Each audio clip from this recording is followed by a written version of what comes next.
हाय बच्चों, कैसे हो? Good afternoon. आपके लिए तो मेरे ख्याल से केमिस्ट्री वर्ड थोड़ा जान पहचान वाला होगा, लेकिन आपने तो 10th स्टैंड में बहुत कम पढ़ा था ना। लेकिन यहाँ पे अब जैसे ही आपने डिसाइड किया कि भाई आपको साइंस लेना है, उसका मतलब आप बाकी सबसे डिफ्रेंशिएट हो। ओके, तो साइंस में chemistry, physics, maths and bio वो मेन सब्जेक्ट है आपके। ओके, तो यहाँ पे हम जो डिस्कशन करने वाले हैं दैट इज मेनली हमारा सब्जेक्ट है केमिस्ट्री। मैंने आपको जो ग्रुप में वीडियो शेयर किए वो सिर्फ एक डेमो लेक्चर की तरह आपको सेंड किए कि कैसे क्लास पे लेक्चर लिए जाते हैं, क्लास के बारे में सारी इंफॉर्मेशन उसके अंदर है। तो सबसे पहले आपको वीडियो एक बार रिफर कर देने हैं, हमारी चैनल को लाइक एंड सब्सक्राइब भी करना है। तो क्या ऐसी कोई भी कंडीशन है या तो घर बैठे आपको कभी भी कोई भी क्वेश्चन सॉल्व करना तो वो वीडियोस देख के भी सॉल्व कर सकते हो। चलो तो स्टार्ट करते हैं। What do you mean by chemistry? क्या पढ़ा था आपको, याद है 10th स्टैंडर्ड में? क्या क्या आता था? आप लोग बोलोगे सर केमिकल बॉन्डिंग आता था, वो फंक्शनल ग्रुप वाला चैप्टर ऑर्गेनिक केमिस्ट्री आता था, याद आया कार्बोक्सिलिक एसिड था, अल्डिहाइड था, अल्कोहल था, वो सारे चैप्टर्स थे, याद आया कुछ? फिर रेड ऑक्स पढ़ा था, ऑक्सीडेशन रिडक्शन, फिर आपने मोलारिटी वर्ड, नॉर्मालिटी वर्ड, तो ऐसा थोड़ा थोड़ा थोड़ा करके आपने बहुत कुछ पढ़ा था। तो क्या है ये केमिस्ट्री? तो केमिस्ट्री का मतलब है the branch of a science which deals with the branch of science which deals with the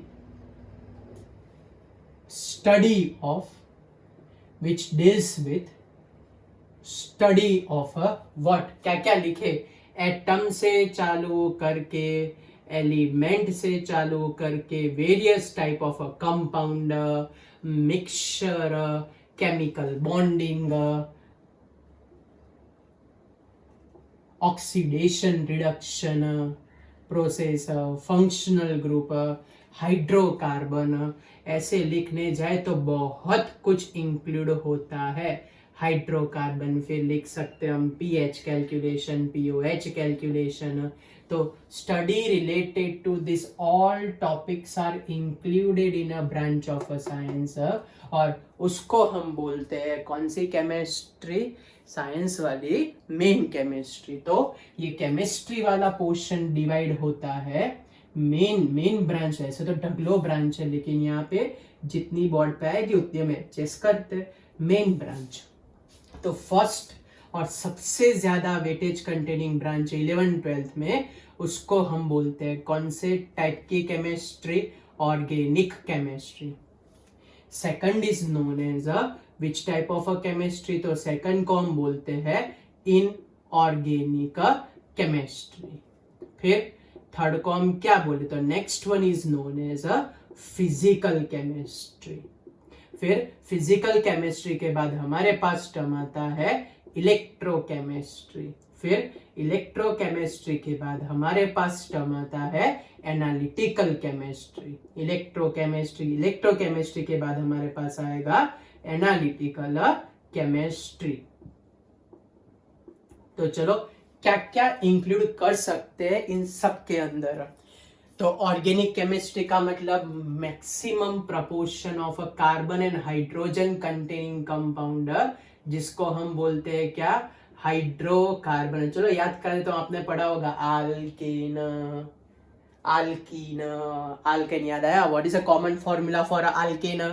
CnH2n+2। क्या था अल्किन का कॉमन फॉर्मूला?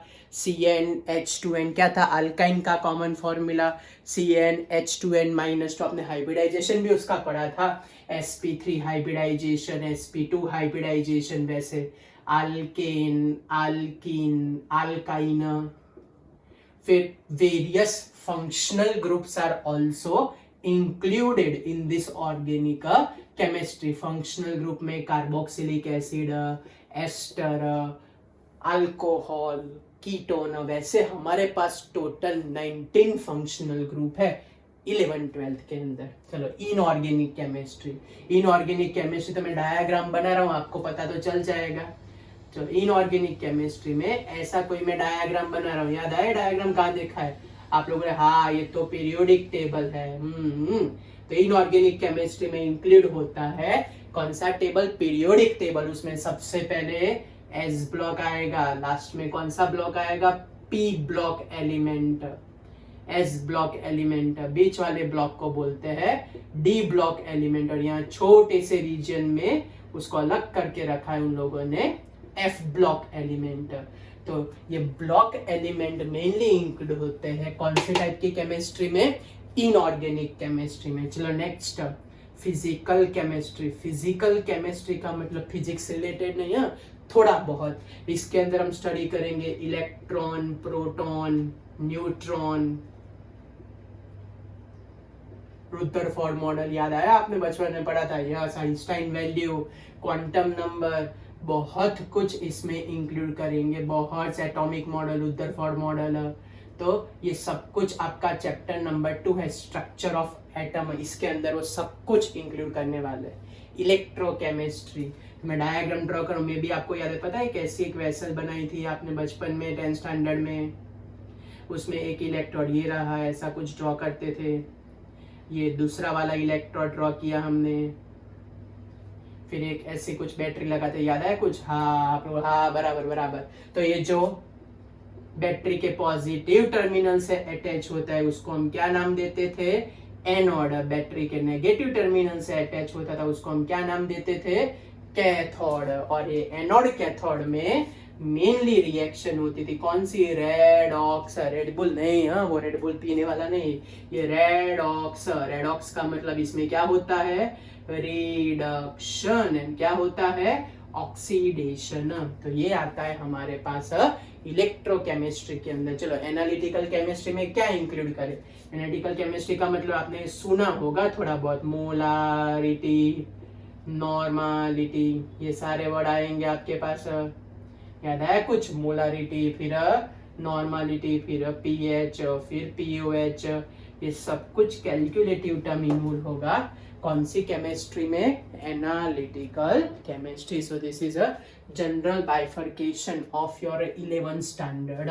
इसके आसपास आपके सारे चैप्टर रहने वाले, इसके आसपास आपके सारे चैप्टर रहने। 11th में सिर्फ थोड़े न्यूमेरिकल्स का पोर्शन ज्यादा है, और 12th में 11th के कंपेयर में 50% से लेस न्यूमेरिकल्स है।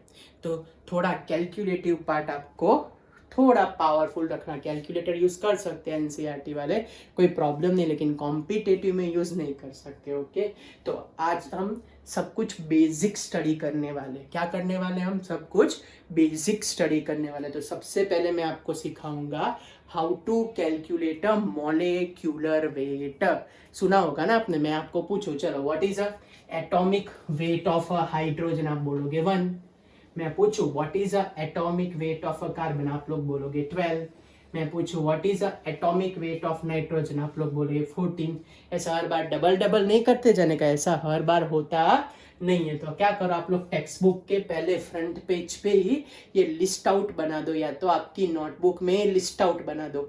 ये आपको 12th खत्म हो तब तक याद रखने हैं सारे के सारे एटॉमिक वेट। तो एटॉमिक वेट का यूनिट होता है एटॉमिक मास यूनिट, या तो ग्राम पर मोल।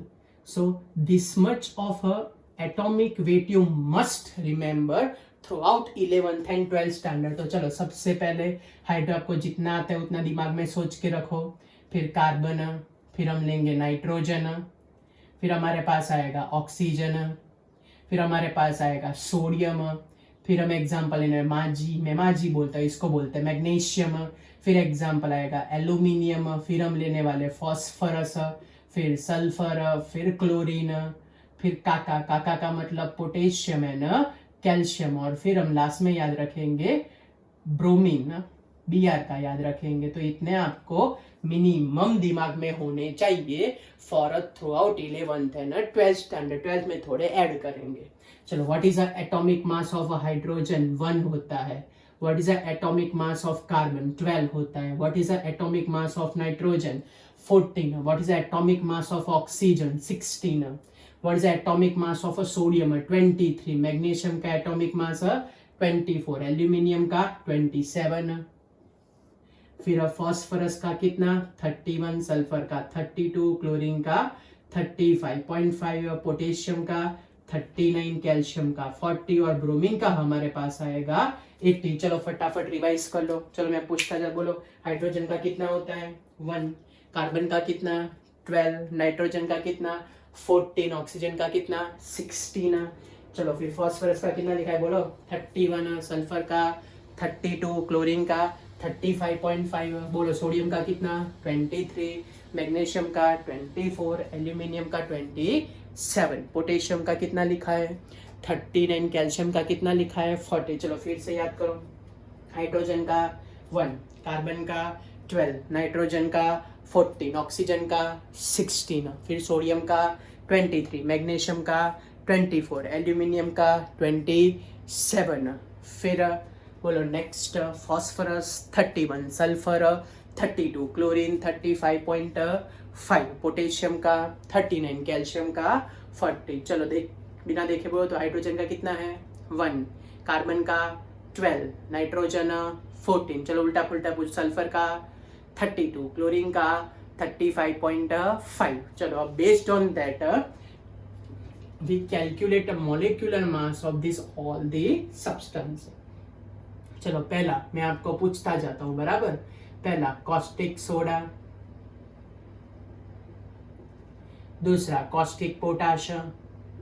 जितने आपको फॉर्मूला आते हैं उतने दिमाग में याद करके रखो। चलो फिर next hydrochloric acid,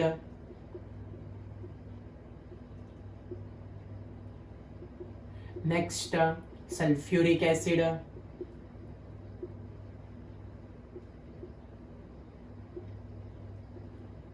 next phosphoric acid,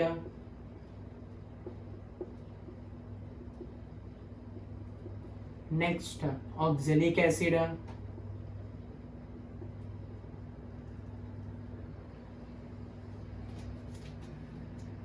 next acetic acid,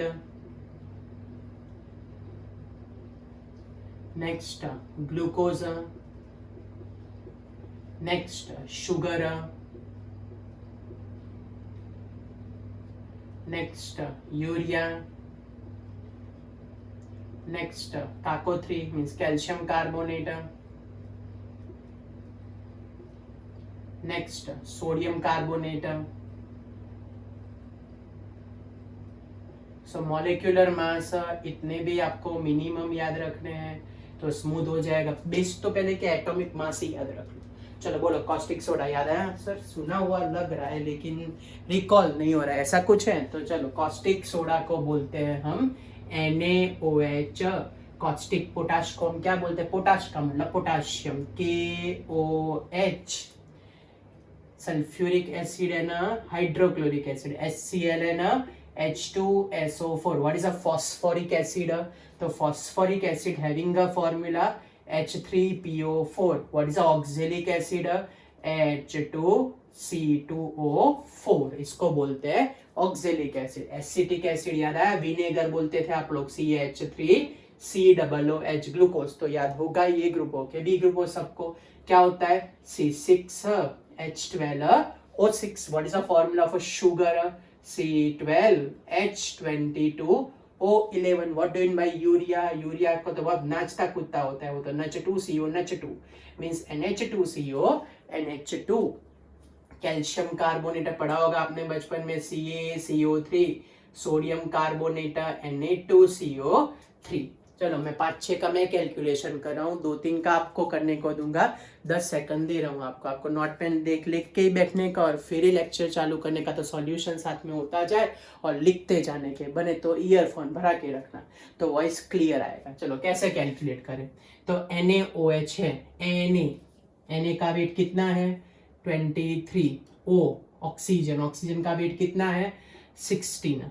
H का मतलब हाइड्रोजन का वेट कितना है 1। तो हमारे पास आंसर आएगा 40 ग्राम पर मोल। चलो सल्फ्यूरिक एसिड का कैसे कैलकुलेट करें? कितने हाइड्रोजन है 2, हाइड्रोजन का एटॉमिक मास है 1। कितने सल्फर है 1, सल्फर का एटॉमिक मास है 32। कितने ऑक्सीजन है हमारे पास 4, ऑक्सीजन का एटॉमिक मास है 16। सो 2 प्लस 32 प्लस 64, तो हमारे पास फाइनल आंसर आएगा 98 ग्राम पर मोल। अब पूछड़ी मीन्स यूनिट इज इंपॉर्टेंट। चलो सेम वे ऑक्जेलिक एसिड का कैलकुलेट करो कि फॉस्फोरिक एसिड कर लेते हैं। चलो 3 टाइम हाइड्रोजन, फॉस्फोरस का मास है 31, ऑक्सीजन 4 इंटू 16, तो 3 प्लस 31 प्लस 64, तो क्या आंसर आएगा 98 ग्राम पर मोल। चलो ऑक्जेलिक एसिड का आप लोग कर लेना, आगे बढ़ते हैं।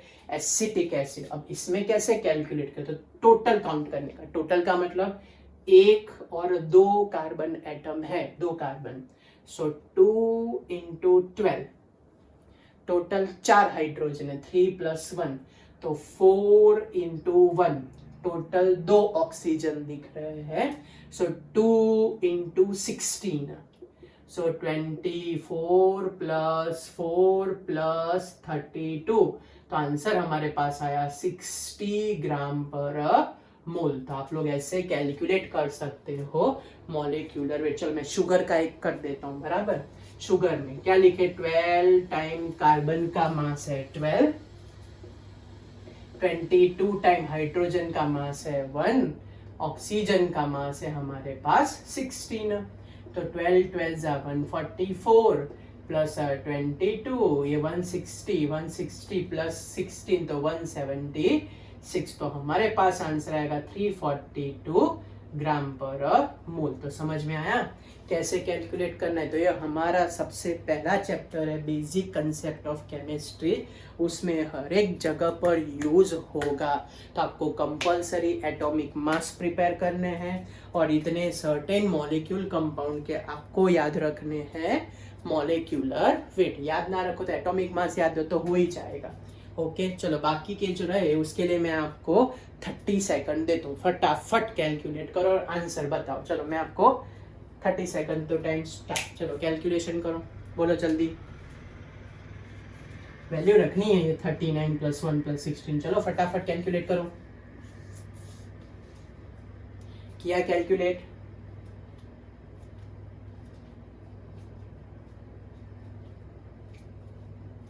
चलो 10 सेकंड लेफ्ट।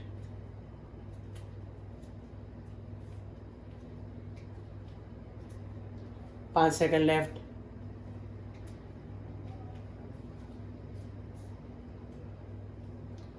चलो टाइम खत्म। एटलीस्ट 2-3 तो किए होगे ना।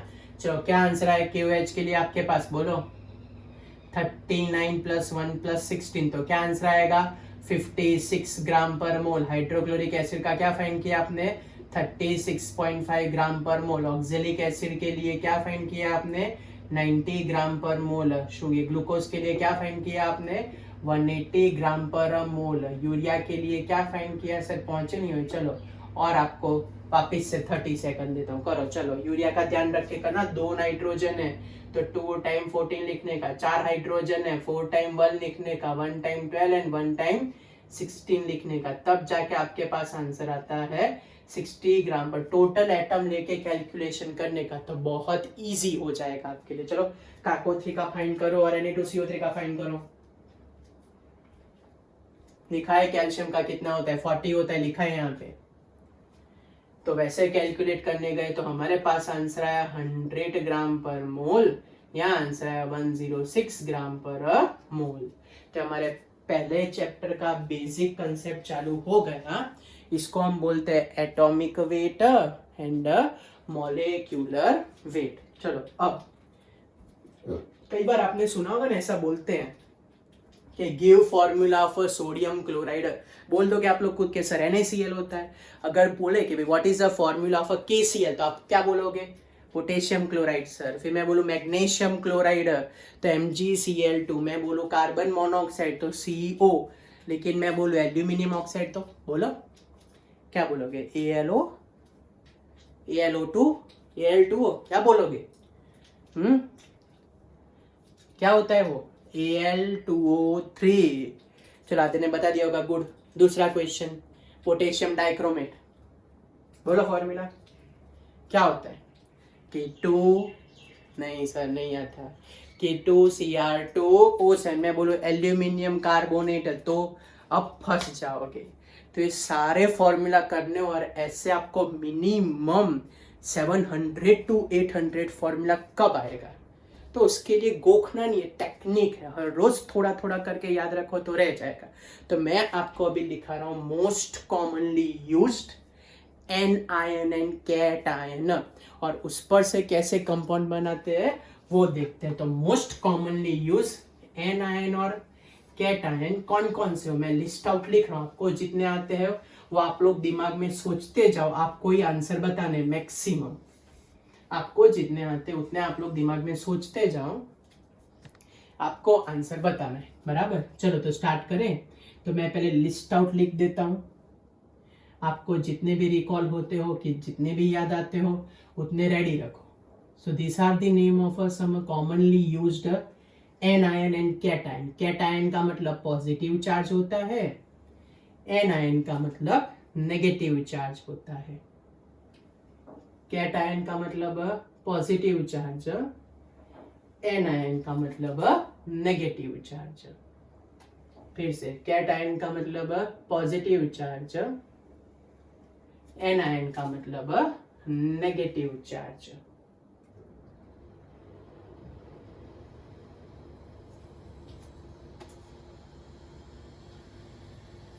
चलो तो most commonly used anion and cation. पहले कैटायन, सारे पॉजिटिव चार्ज की बात कर लेते हैं और फिर एनायन की बात करेंगे हम। चलो पहले आयन और उसका नेम, आयन और उसका नाम, name of ion, ion and it's a name, ion and it's a name. So this are the most, इससे मैंने बोला ना आप लोग मिनिमम 800 जितने कंपाउंड बना पाओगे। तो सोचो कितना ज्यादा काम का होगा। चलो मैं लिस्ट आउट लिखते जाता हूँ, आप लोग बोलते जाना, सोचते जाना। पहले कैटायन, कैटायन का मतलब होगा पॉजिटिव चार्ज।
तो मोस्ट ऑफ सारे हमने जो मोस्ट कॉमनली यूज होते हैं वो सब के सब हमने कवर कर दिए।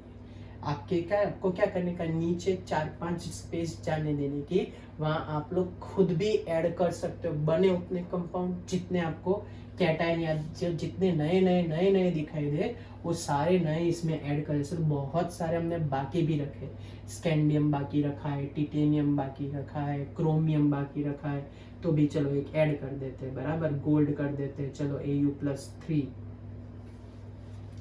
चलो पहले का नाम क्या रखे, पहले का नाम भाई H+, कौन सा आयन बोलते हैं इसको, हाइड्रोजन आयन। H3O+, कौन सा ion, hydronium ion. What do mean by Na+, Na+ को हम बोलते हैं कौन सा ion, sodium ion. What do you mean by K+, K+ is known as a which type of iron, potassium ion. What do you mean by Ag+, silver ion. What do you mean by Li+, lithium ion. What do you mean by Ca+2, so it is known as a calcium ion. What do you mean by Mg+2, Mg+2 is known as a magnesium ion. चलो फिर next, what do you mean by Be+2, beryllium ion, Be+2 को क्या बोलते हैं हम, beryllium ion. What do mean by Zn+2, तो zinc ion. Mn+2 को क्या बोलते हैं हम, मैंगनीज आयन। सर बोलोगे सर ये तो कॉमन निकाल देते हैं। चलो अब ये क्या लिखे, Fe+2 Fe+2 Cu+1 Cu+2, इसका हम क्या करें, चलो यहाँ दो Pb+2 Pb+4 ऐड करो। अब इसमें क्या करें यार, इसका नाम क्या रखे, आयरन आयरन रखे। आपने सुना है ये, चलो ब्लास्ट फर्नेस आता था ना, उसमें आपने सुना है, क्या लिखे उसके अंदर बोलो। तो लेस चार्ज हो, सिमिलर एटम में लेस वैलेंसी हो तो अस लगता है, और मोर वैलेंसी हो तो इक लगता है। फिर से लेस वैलेंसी हो तो क्या लगाए हम, अस, और मोर वैलेंसी हो तो क्या लगाए, इक। मीन्स +2 +3 में +2 लेस है तो उसका नाम आता है फेरस आयन। इसमें +1 लेस है तो उसका नाम आता है क्यूप्रस आयन। इसमें +2 लेस है तो इसका नाम आता है स्टेनस आयन। इसमें +2 लेस है, इसको बोलते हैं प्लम्बम आयन। हाई वैलेंसी में इक लगता है, उसका मतलब फेरिक आयन। इसको हम बोलते हैं क्यूप्रिक आयन। इसको हम बोलते हैं स्टेनिक आयन। इसको हम बोलते हैं प्लम्बिक आयन।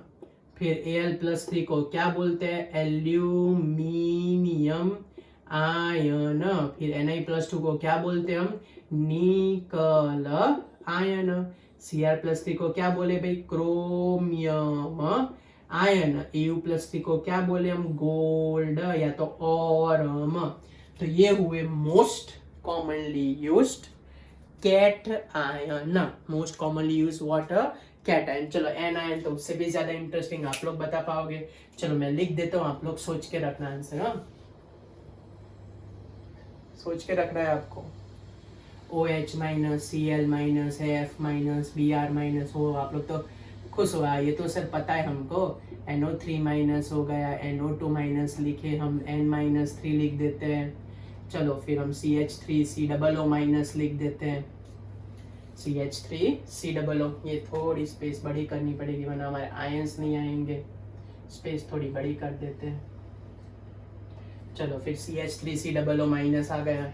उसके बाद हम लगा देते हैं SO4-2, फिर SO3-2, फिर S-2। फिर हम लिखते हैं यहाँ पे Cn- लिखते हैं। फिर सपोज हम लिखते हैं CO3-2 लिख देते हैं, HCO3-1 लिख देते हैं। फिर CrO4-2 लिख देते हैं। फिर Cr2O7-2 लिख देते हैं, O-2 लिख देते हैं सपोज हम। PO4-3 लिख देते हैं सपोज, C2O4-2 लिख देते हैं सपोज हम। तो ऐसे ढकलो चीज हम लिख सकते हैं, समझ लो कि ClO4- लिख देते हैं। चलो अब इन सब का नाम क्या, सर हम आधे तक तो हमको आता है लेकिन फिर अटक गया नहीं। चलो याद है OH क्या है, OH याद है, NaOH क्या नाम है, NaOH का सोडियम हाइड्रोक्साइड। तो OH को हम बोलते हैं कौन सा आयन, हाइड्रो। बोलोगे Cl, सर क्लोरीन नहीं, क्लोरीन नहीं, NaCl सोडियम क्लोरीन होता है नहीं, क्या होता है, क्लोराइड। तो Cl- को हम नाम देते हैं कौन सा आयन, क्लोराइड आयन। F- को बोलते हैं हम फ्लोराइड आयन। Br- को हम बोलते हैं ब्रोमाइड आयन। I- को हम बोलते हैं आयोडाइड आयन। चलो अभी सिमिलर दिख रहे हैं ना, उसके लिए क्या लिखे, तो NO3- के लिए वर्ड यूज होता है नाइट्रेट। SO4- के लिए वर्ड यूज होता है सल्फेट। सेम वे NO2- होता है नाइट्राइट, SO3- होता है सल्फाइट, N-3 होता है नाइट्राइड, S- होता है सल्फाइड। ये याद है, एसिटिक एसिड पर से बना हुआ कौन सा आयन होगा, एसीटेट। फिर Cn- याद आया, वो पॉइजन वाला कौन सा आयन, साइनाइड आयन। ये तो काको3 कैल्शियम कार्बोनेट अभी लिखा ना उसका वाला, इसको बोलते कौन सा आयन, कार्बोनेट आयन। H को क्या बोलते हैं, बाई कार्बोनेट आयन। ये आधे को में भी आता होगा, CrO4-2 को क्या बोलते हैं? इसको हम बोलते हैं क्रोमेट आयन। Cr2O7-2 को बोलते हैं डाइक्रोमेट आयन। वो -2 क्या होगा?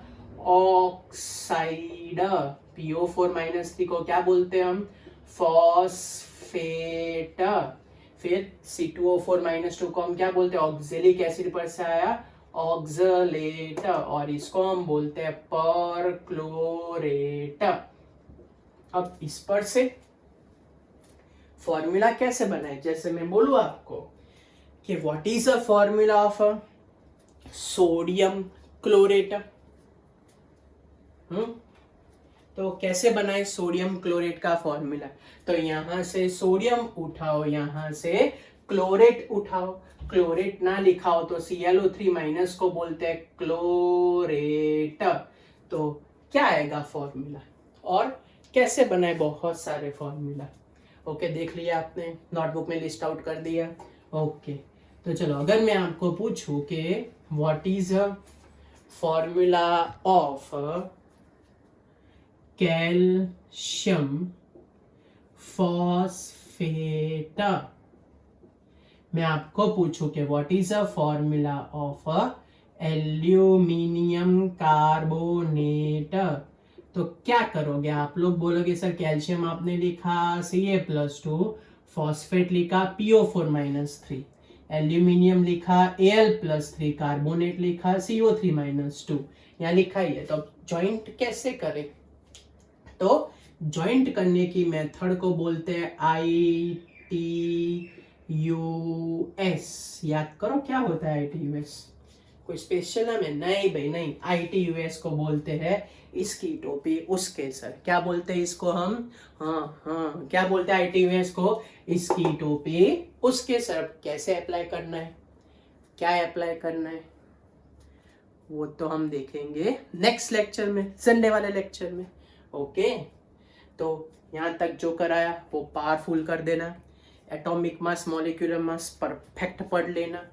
ओके, और अगर बने तो अगर लॉकडाउन ओपन हो तो सबसे पहले टेक्स्ट बुक परचेस करें, या तो फिर ऑनलाइन आपको टेक्स्ट बुक मिल जाएगी, ऑनलाइन डाउनलोड भी कर सकते हो। अभी क्या करो, ऑनलाइन डाउनलोड कर दो, तो आपको अगर रिफर करना हो तो आप रिफर भी कर सकते हो। मैं जो ग्रुप है उसके अंदर आपको मैं चैप्टर 1 पूरा का पूरा मटेरियल भेज देता हूँ, आपको वो रिवाइज करना हो तो भी कर सकते हो। ओके, तो अब ITUS का क्या करना है, कैसे कंपाउंड बना है, वो हम नेक्स्ट लेक्चर, संडे के लेक्चर में देखेंगे। तो be prepare, be ready, exact at 11 AM। मैं उससे पहले वीडियो अपलोड कर दूंगा, तो अगर आपने सब्सक्राइब किया होगा तो ही आपको दिखाई देगा, वरना नहीं दिखाई देगा।